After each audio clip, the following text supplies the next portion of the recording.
Hi, good afternoon to one and all. I'm Vinoda, lecturer in chemistry at MALD GDC Katwal.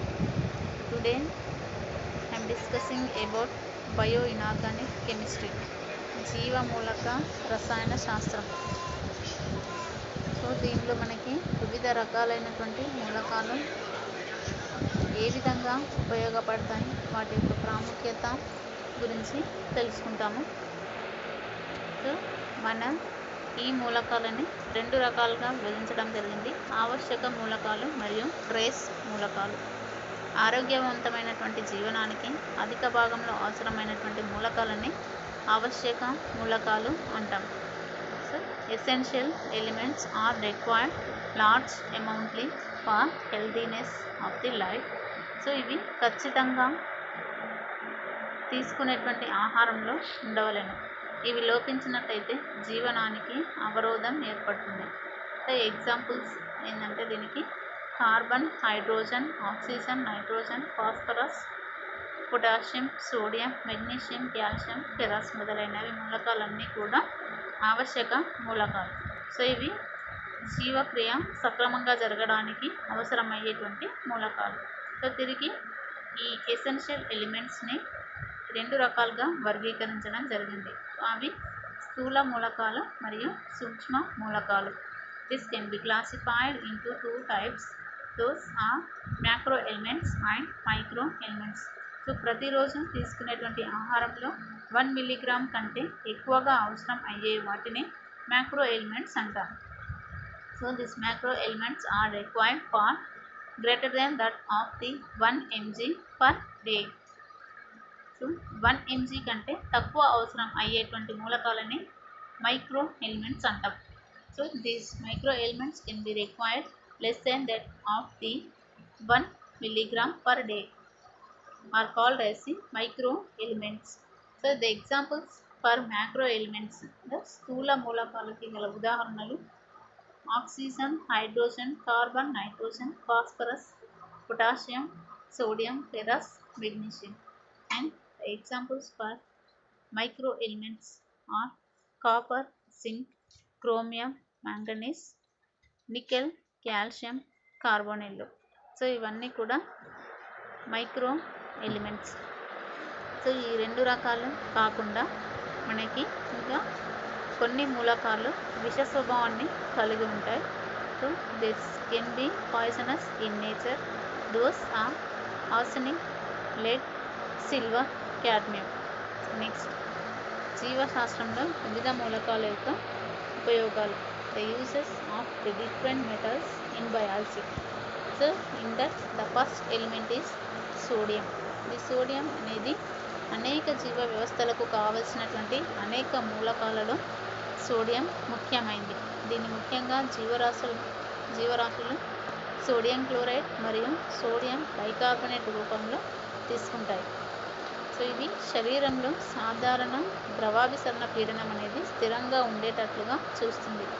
నరాలు, కండరాలు సక్రమంగా పనిచేయడానికి sodium అనేది చాలా అవసరం. శరీరానికి కావలసిన నీటి పరిమాణాన్ని నిలకడగా ఉండేటట్లు చేయడంలోను, నెక్స్ట్ శరీరంలోని ఆమ్ల క్షారాలను సమంగా ఉండేటట్లు చూడడంలోను సోడియం అనేది ప్రముఖ పాత్ర వహిస్తుంది. అధిక ఉష్ణోగ్రతల వద్ద పనిచేసేటప్పుడు లేదా అధిక ఒత్తిడికి గురైనప్పుడు సోడియం కోల్పోవడం అనేది ఎక్కువగా జరుగుతుంది. సో దీనివల్ల మనకి తలనొప్పి, డయేరియా, కండరాల నొప్పులు మొదలైనటువంటి వ్యాధులు సంభవిస్తాయి. దీన్ని నివారించడానికి సోడియం క్లోరైడ్ ద్రావణాన్ని తాగవలెను. Next element is potassium. So ఈ పొటాషియం ఆహార పదార్థాల్లో ఉంటుంది. ప్రతిరోజు మన ఆహారంలో సగటున 4 గ్రాముల పొటాషియం అనేది ఉంటుంది. పొటాషియం ముఖ్యంగా కండరాలు బాగా పనిచేయడానికి సహాయపడుతుంది. హృదయ కండరాలు సరిగా పనిచేయటకు చాలా అవసరం. శరీరంలోని ఆమ్ల క్షారాలను సమంగా ఉంచుటకు, ద్రవాభిసరణ పీడనంను స్థిరంగా ఉంచడానికి, కణాల పరిమాణాన్ని స్థిరంగా ఉంచుటకు పొటాషియం అనేది చాలా అవసరం. పొటాషియం కనుక తక్కువ ఉన్నట్లయితే కండరాల బలహీనత, చిరాకు, పక్షవాతం, గుండె సరిగా కొట్టుకోకపోవడం వంటి వ్యాధులు సంభవించడం జరుగుతాయి. The importance of the sodium potassium elements in metabolic processes. జీవ ప్రక్రియలో సోడియం పొటాషియంల యొక్క ప్రాముఖ్యత. సోడియం పొటాషియంలు ఆవశ్యక మూలకాలు. ఇవి కాఫీ, టీ, బంగాళదుంపలు, చిక్కుడు, ఆకుకూరలు, పాలు, పండ్లు, చేపలు మొదలైన వాటిలో ఉంటాయి. 100 ml మానవ రక్తంలో ఈ మూలకాలు 310 నుంచి 345 మిల్లీగ్రాముల వరకు ఉంటుంది. వృక్ష జంతు కుటుంబాలలో సోడియం పొటాషియం కుటుంబాల్లో క్లోరైడ్, ఫాస్ఫేట్, కార్బోనేట్ల రూపంలో వితరణ చెంది ఉంటుంది. ఇవి జీర్ణకోశ మార్గంలో శోషితం అవును.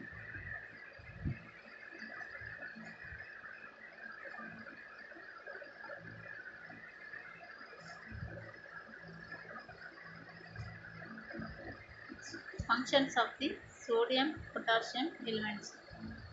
వీటి యొక్క విధులు. శరీర ఆర్ద్రతను, ద్రవాభిసరణ పీడనంలను క్రమబద్ధీకరించడం. సోడియం జింక్లో బాహ్య ద్రావణంలో ఉండడం వలన ఇవి శరీర ద్రవాల ద్రవాభిసరణ పీడనంను క్రమబద్ధీకరించడంలో ముఖ్య పాత్ర పోషించడం. పొటాషియం అయాన్లు కణాంతర ద్రవంలో ఉండి ద్రవాభిసరణ పీడనంను క్రమబద్ధీకరించడం. బలహీన ఆమ్లాలు సోడియం పొటాషియం అయాన్లతో కలిసి బఫర్ వ్యవస్థను ఏర్పడుతుంది. ఈ బఫర్ వ్యవస్థ శరీర ద్రవాల pHను స్థిరంగా ఉంచడానికి ఉపయోగపడుతుంది. కార్బన్ డయాక్సైడ్ రవాణాలో సోడియం పొటాషియం అయాన్లు క్లోరైడ్ అయాన్లతో కలిసి ముఖ్య పాత్ర పోషిస్తాయి. సోడియం పొటాషియం అయాన్ల గాఢతలో మార్పు వచ్చినప్పుడు రక్తనాళాల్లో రక్త ప్రవాహం క్రమంగా ఉండదు. అంటే ఈ రెండు అయాన్లు రక్తం యొక్క స్నిగ్ధతను తగు ప్రమాణంలో ఉంచును. 1 గ్రామ్ ప్రోటీన్ నిల్వ ఉంచుటకు 0.4 ml తుల్యాంకాల పొటాషియం అనేది అవసరమవుతుంది. 1 గ్రామ్ గ్లైకోజన్ కాలేయంలో కానీ కండరంలో కానీ నిల్వ ఉండడానికి 0.15 ml తుల్యాంకాల పొటాషియం అయాన్ అవసరమవుతుంది. మధుమేహ వ్యాధిగ్రస్తుల్లో పొటాషియం లోపం వలన హైపోసెలీమియా అనేది కలుగుతుంది. జీర్ణాశయం నందు హైడ్రోజన్ క్లోరైడ్ ఏర్పడడంలో రక్తంలోని సోడియం క్లోరైడ్ ఉపయోగపడుతుంది. ఈ విధంగా సోడియం పొటాషియంలు వివిధ జీవ ప్రక్రియలో ముఖ్య పాత్ర పోషిస్తాయి. నెక్స్ట్ జింక్ అయాన్ యొక్క ప్రాముఖ్యత. The importance of zinc ion in metabolic processes. Zinc అనేది ఎక్కువగా కూరగాయలు, మాంసాహారాల్లో లభిస్తుంది. ఒక రోజుకు మానవ శరీరానికి 0.3 ml జింక్ అవసరమవుతుంది. ఇది చిన్న ప్రేగుల ద్వారా శోషించబడుతుంది. జింక్ యొక్క విధులు. జింక్ అనేక ఎంజైమ్లలో ఉంటుంది. ఫర్ ఎగ్జాంపుల్ డైహైడ్రోజనేస్, కార్బాక్సిపెప్టిడేస్ మొదలైన వాటిల్లో ఉండి జీవ ప్రక్రియకు ఉపయోగపడుతుంది. ఇన్సులిన్లో కూడా ఈ జింక్ అనేది ఉంటుంది. మధుమేహ వ్యాధిగ్రస్తుల్లో ఆంత్రమూలంలోని జింక్ పరిమాణం అనేది తగ్గుతుంది. లికేమియా వ్యాధిగ్రస్తుల్లో అయితే జింక్ పరిమాణం తెల్ల రక్త కణాల్లో సాధారణంగా ఉండే జింక్లో 10% మాత్రమే ఉంటుంది.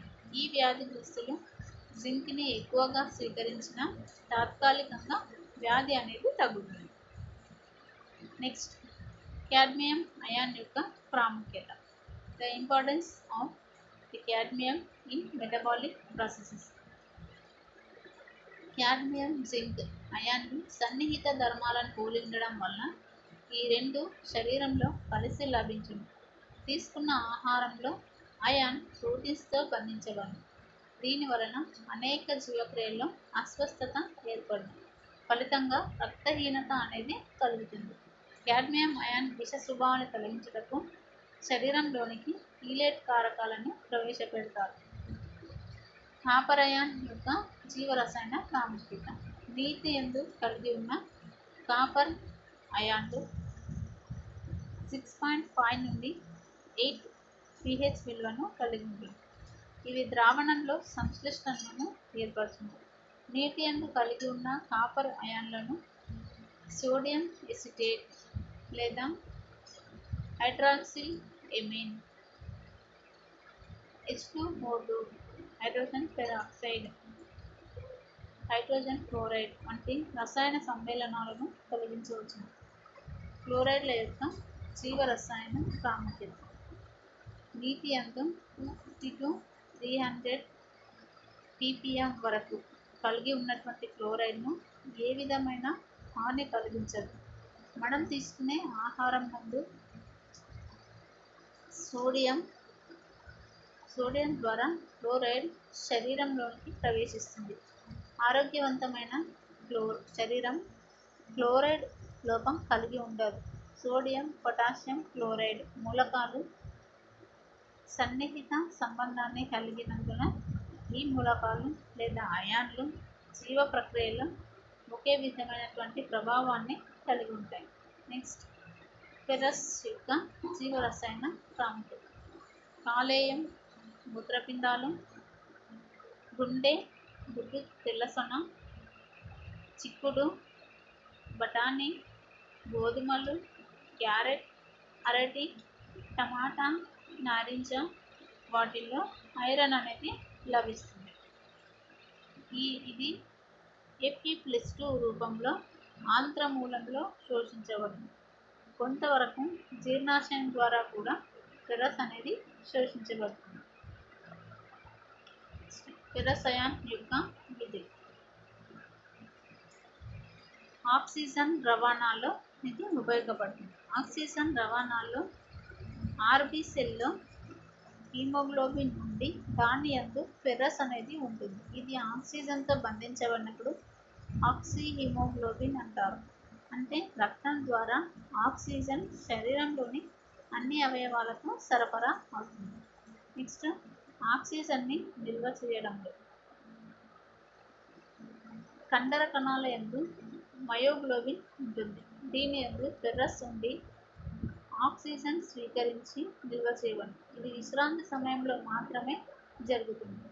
నెక్స్ట్, ఆర్బిసిల ఉత్పత్తిలో ఆర్బిసి యందు హీమోగ్లోబిన్ ఉంటుంది. ఈ హీమోగ్లోబిన్ యందు హీమ్ మరియు గ్లోబిన్ అనేటువంటి ప్రోటీన్ శృంఖల హీమ్ అన్నది పార్పైరిన్ వలయాల చేత ఏర్పడింది. పార్పైరిన్ వలయం 4 పైరోల్ వలయాలు 4 మిథిలిన్ వారధుల చేత కలుపబడడం వలన ఏర్పడుతుంది. ఈ పార్పైరిన్ వలయం నందు ఫెర్రస్ అయాన్ ఉంటుంది. అంటే ఆర్బిసిల ఉత్పత్తిలో ఫెర్రస్ ముఖ్య పాత్ర పోషిస్తుంది. నెక్స్ట్, కణ కేంద్రకంతో సంబంధం. కణ కేంద్రకం క్రోమాటిన్ వల ఉండును. ఈ క్రోమాటిన్ వల యందు ఫెరస్ నుండి వివిధ ప్రక్రియల ముఖ్య పాత్ర పోషించును. నాడీ కణంతో సంబంధం. నాడీ కణాల యందు మిస్సిల్ గ్రాన్యూల్స్ కణితలు అనేటువంటి ఉబ్బెత్తు భాగం ఉంటుంది. దీని యందు ఫెరస్ ఉండి వివిధ జీవ ప్రక్రియల్లో ముఖ్య పాత్ర పోషిస్తుంది. నెక్స్ట్, హీమోగ్లోబిన్ యొక్క నిర్మాణం. హీమోగ్లోబిన్, మయోగ్లోబిన్, క్లోరోఫిల్ యందు పార్పైరిన్ వలయం అనేది ఉంటుంది. ఈ వలయం పిరోల్ వలయాల చేత ఏర్పడింది. హీమోగ్లోబిన్ నందు ఐరన్ Fe+2గా ఉంటుంది మరియు క్లోరోఫిల్ నందు మెగ్నీషియం Mg+2గా ఉంటుంది. ఇక్కడ హీమోగ్లోబిన్ యొక్క నిర్మాణం అనేది ఇవ్వడం జరిగింది. సో ఫెర్రస్ అనేది 4 పిరోల్ వలయాల చేత కలుపబడి ఉంటుంది. ఐరన్ అనేది ఇక్కడ +2 రూపంలో ఉంటుంది. నెక్స్ట్, కార్బోనైల్ మీద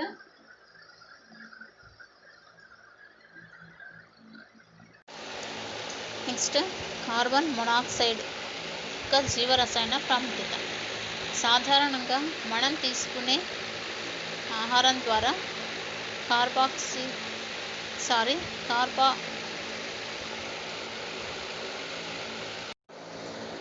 సాధారణంగా మనం తీసుకునే ఆహారం ద్వారా కార్బన్ మోనాక్సైడ్ శరీరంలోకి చేరుతుంది. ఇది ప్రేగుల ద్వారా శోషితమవుతుంది. Carbon monoxide plus CO plus ion రూపంలో కాలేయంలో ఉంటుంది. సో ఇక్కడ కార్బన్ మోనాక్సైడ్ యొక్క ఆక్సీకరణ స్థితి +1గా ఉంటుంది. దీని యొక్క విధులు: ఇది సాధారణంగా సైనకోబాలమిన్ అంటే విటమిన్ B12లో ఉంటుంది.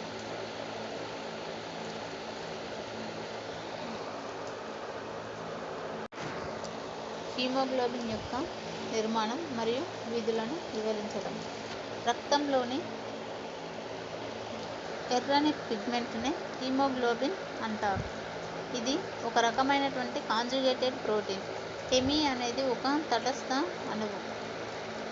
హీమోగ్లోబిన్లో ఇనుము ముఖ్యమైన ఘటకం.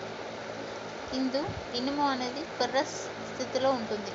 హీమోగ్లోబిన్లో గ్లోబిన్ మరియు 4% హీమ్ అనేటివి ఉంటాయి. మామూలుగా అయితే గాఢతలో 100 ml రక్తంలో 14.5 grams హీమోగ్లోబిన్ ఉంటుంది.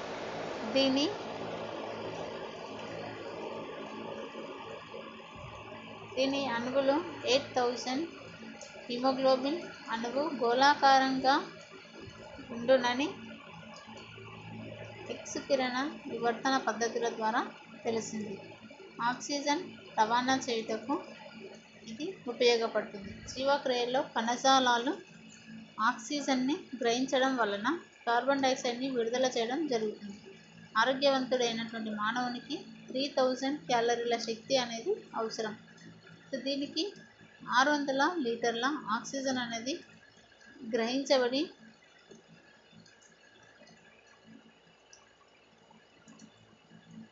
తిరిగి కార్బన్ డయాక్సైడ్ను విడుదల చేస్తుంది. హీమోగ్లోబిన్ ఆక్సిజన్తోని సంయోగం చెందదు. మళ్ళీ ఆక్సిజన్ను తిరిగి ఇతర టిష్యూలకి అంటే ఇతర కణజాలాలకి అందజేయబడుతుంది.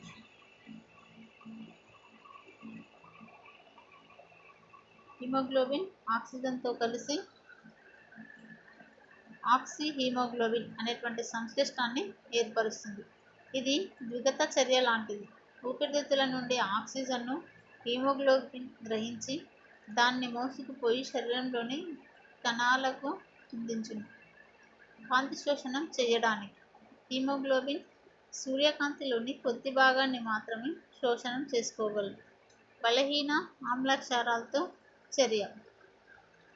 బలహీనమైనటువంటి ఆమ్లక్షారాలు హీమోగ్లోబిన్పై పనిచేసి హీమోగ్లోబిన్ను హెమి మరియు గ్లోబిన్లుగా వేరుచేయును. బఫర్ సామర్థ్యం. హీమోగ్లోబిన్ మంచి బఫర్.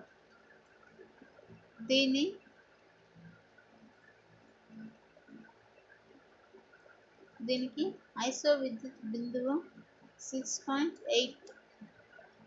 గ్లోబిన్లో ఎక్కువ సంఖ్యలో హిస్టిడిన్ అవశేషం ఉండుట వలన హెటిరోగ్లోబిన్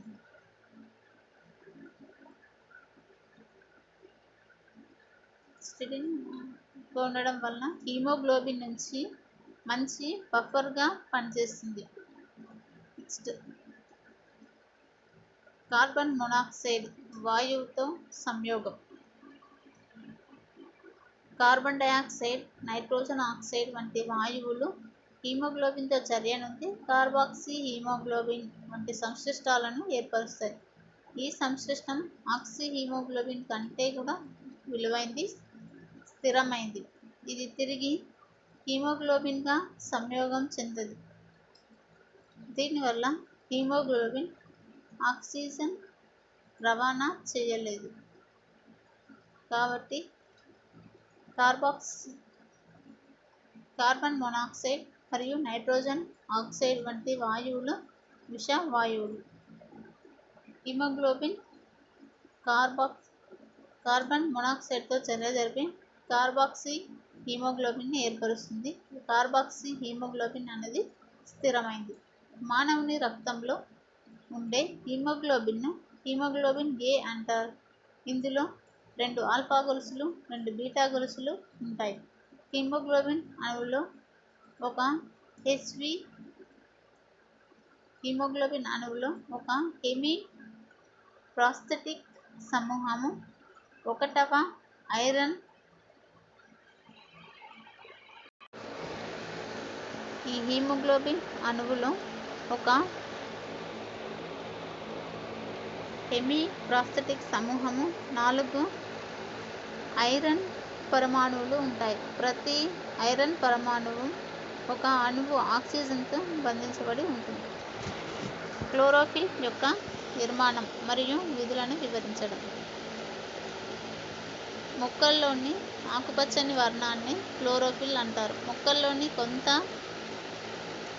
వర్ణ పదాన్ని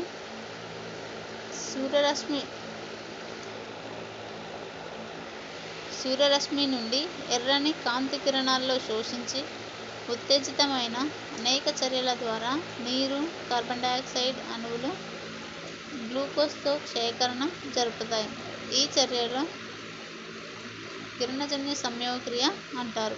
ఈ కిరణజన్య సంయోగక్రియ అవసరమైనటువంటి వర్ణదాలలో క్లోరోఫిల్, కెరోటినాయిడ్లు మరియు ఫైకోబిలిన్ వర్ణదాలు ముఖ్యమైనవి. ఈ పత్రాలలో క్లోరోఫిల్ పరిమాణం కూడా ఎక్కువగా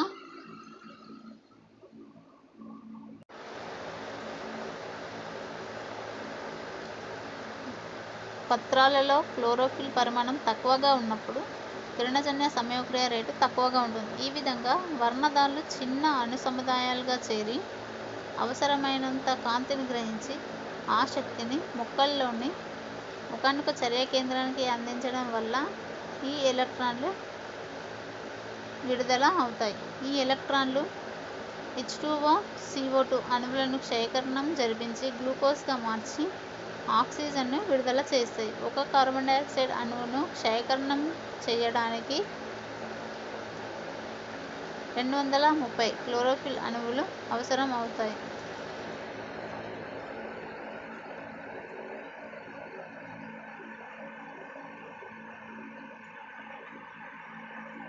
ఈ అణువులు 10 క్వాంటంల యొక్క శక్తిని గ్రహించి ఒక ఆక్సిజన్ను విడుదల చేస్తాయి. ఈ పరిమాణ శక్తిని ఫోటోసింథటిక్ యూనిట్ అంటారు. పార్ఫైరిన్ వ్యవస్థలో అనేక లోహ ఉత్పన్నాలు మెగ్నీషియం లోహ ఉత్పన్నాలను క్లోరోఫిల్ అంటారు. అయనీకరణం చెందిన ఒక మెగ్నీషియం పరమాణువు 2 సంయోజనీయ బంధాలతో 2 సమన్వయ బంధాలతో ఈ పార్ఫైరిన్ వ్యవస్థ ఉంటుంది.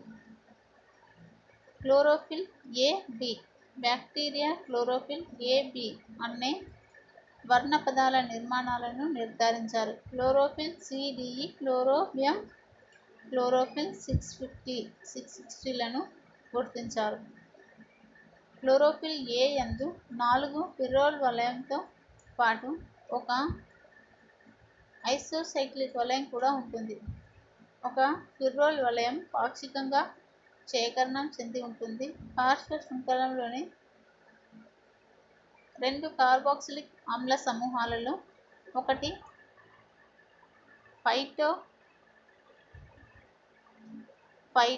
ఫైటో ఎస్టర్ గాను రెండవది మిథైల్ ఎస్టర్ రూపంలోనూ ఉంటుంది. క్లోరోఫిల్ B యందు కార్బాక్సిలిక్ ఆమ్ల మిథైల్ ఎస్టర్కు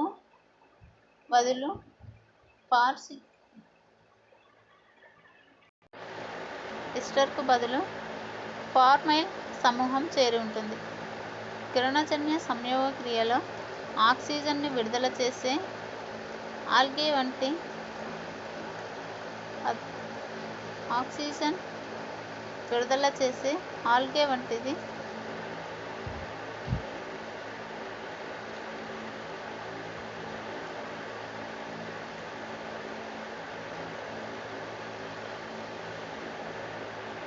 కిరణజన్య సంయోగక్రియలో ఆక్సిజన్ను విడుదల చేసే ఆల్గే వంటి ఆర్గానిజంలో క్లోరోఫిల్ A ఉంటుంది.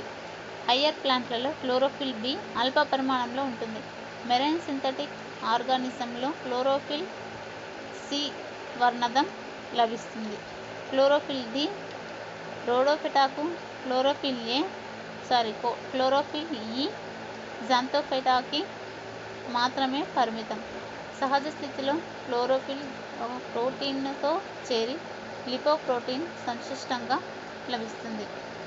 So this is the structure of the chlorophyll A.